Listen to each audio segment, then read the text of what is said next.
City need to avoid a scattergun semi-final second leg at Real Madrid. Pep Guardiola must hope they do not one day talk in Manchester of the night his team scored 4 against Real Madrid and still didn't make the final. That is the fear that stalks the Spaniard as his Manchester City side prepare for the return leg at the Bernabeu on Wednesday evening. On one hand, last week's performance against a 13-time winners of the European Cup shows just how far City have travelled since Guardiola arrived at the club in 2016. In beating Real 4-3 at the Etihad, City were far more superior to their opponents than the scoreline suggested. Equally, a game that saw Real outplayed for long periods but in which they still managed to score 3 times illustrates just how difficult things may be here on Wednesday night, especially if Carlo Ancelotti's team are allowed to build any kind of momentum in front of their own supporters. This tie should effectively be over, and Guardiola and his players know that. City conceded bad goals and, for all the brilliance and excitement of last week's game, the last thing they really need is a repeat of the spectacle on Wednesday night.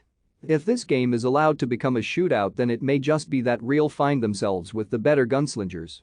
No, what Guardiola requires from his players here is a proper, grown-up European performance. City have a lead, and it is almost inconceivable that they will not score at least 1 goal, because they always do. That being the case, Real would require 3 to progress or 2 to force penalties.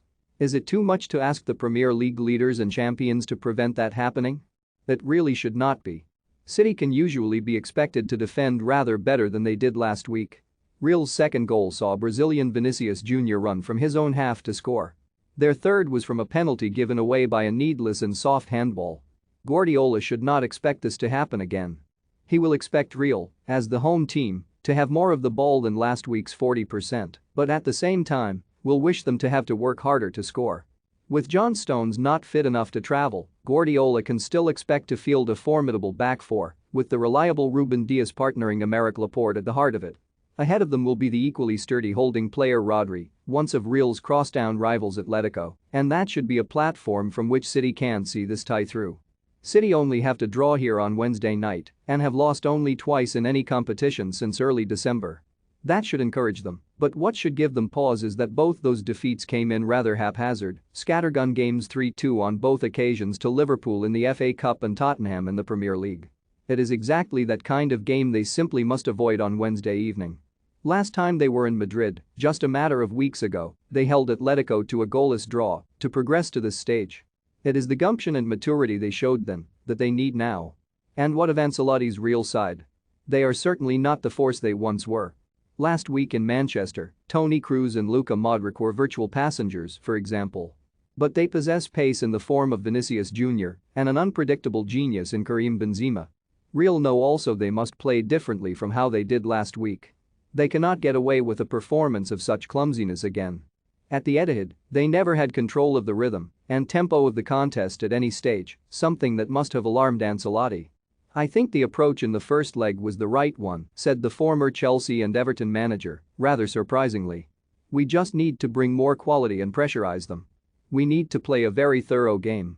According to UEFA statistics, Real have conceded 95 shots in their last 5 Champions League games against City, Chelsea, and Paris Saint-Germain. In the home game against Chelsea in the quarter-finals, they conceded an astonishing 28. "Maybe if we just played a low block we wouldn't concede all those shots," Ancelotti added. "But sometimes you have to risk something, and we have. In those games we've also scored a lot of goals, 3 against PSG, 5 against Chelsea, 3 against Manchester City.